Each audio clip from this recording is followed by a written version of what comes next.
Praise the Lord. दोस्तों, हम आपका स्वागत करते हैं आज सुबह की प्रार्थना में। और आज मैं आपसे बात करना चाहता हूं कि हो सकता है आप इस समय कठिन समय से होकर गुजर रहे हो, तो कैसे आप इस कठिन समय से बाहर निकलेंगे। हो सकता है आपको कोई रास्ता नजर नहीं आ रहा हो, लेकिन यदि आप ये काम करेंगे तो आपको रास्ता भी नजर आ जाएगा।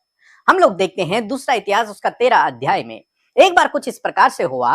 राजा अबिय्याह को राजा यारोबाम ने दोनों तरफ से घेर लिया, आगे से भी घेर लिया अपनी सेना से और पीछे से भी घेर लिया अपनी सेना से। अब राजा अबिय्याह के पास कोई रास्ता नहीं बचा, और अगर वो युद्ध करते हैं तो उसकी यारोबाम की सेना उन्हें दोनों तरफ से मार देगी। ये उनके लिए बहुत कठिन समय हो गया। अब इस कठिन समय से वो कैसे बाहर निकले, युद्ध क्षेत्र में है, अब कैसे इस कठिन समय से बाहर निकले। तो उन्होंने एक काम किया। दूसरा इतिहास की किताब उसका 13 अध्याय और 18 पद, जहां पर कुछ इस प्रकार से लिखा है। उस समय तो इजरायली दब गए और यहूदी इस कारण प्रबल हुए कि उन्होंने अपने पितरों के परमेश्वर यहोवा पर भरोसा रखा था। आमीन। दोस्तों, यहां पर उन्होंने एक काम किया। बीच युद्ध क्षेत्र में उन्होंने परमेश्वर से प्रार्थना करना शुरू किया और उन्होंने अपना भरोसा परमेश्वर पे रख दिया। एक तरीके से, प्रभु हमारा तो बस नहीं चलता, लेकिन तू हमारी सहायता कर। उन्होंने प्रार्थना करना शुरू किया। उस कठिन समय में उन्होंने प्रार्थना करना शुरू किया और बाइबल कहती है कि अबिय्याह युद्ध को जीत गया, जबकि वो घिरा हुआ था, वो दोनों तरफ से घिरा हुआ था, वो बहुत कठिन समय में था, वो उनका जीतना लगभग लगभग नामुमकिन था।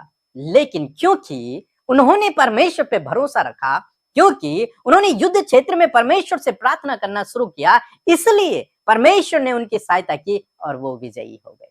आज सुबह में मैं आपको उत्साहित करूंगा कि कठिन समय में यदि आप हैं तो आप प्रार्थना करना शुरू करें। आप लगातार प्रार्थना करें और निश्चय परमेश्वर आपकी प्रार्थना का उत्तर देगा और आपको उस कठिन समय से बाहर निकालेगा, क्योंकि हमारा परमेश्वर प्रार्थनाओं को सुनने वाला परमेश्वर है, अपने लोगों के लिए काम करने वाला परमेश्वर है। वो निश्चय आपके लिए करेगा। यदि आज आप कठिन समय से होकर गुजर रहे हैं, विपरीत समय से होकर गुजर रहे हैं, तो उससे बाहर निकलने की केवल और केवल मात्र एक कुंजी है, वो है परमेश्वर पे भरोसा रखना और उससे प्रार्थना करना, क्योंकि परमेश्वर ही है जो आपको उस कठिन समय से बाहर निकाल सकता है। परमेश्वर ही है जो आपकी ओर से लड़ सकता है। राजा अबिय्याह जब दोनों तरफ से घिर गया तो कौन उसकी ओर से लड़ा? परमेश्वर उसकी ओर से लड़ा। इसीलिए बाइबल कहते हैं, संग्राम तो यहोवा का है, जय हमारी है। तुम्हें लड़ना ना पड़ेगा, मैं तुम्हारी ओर से लड़ूंगा।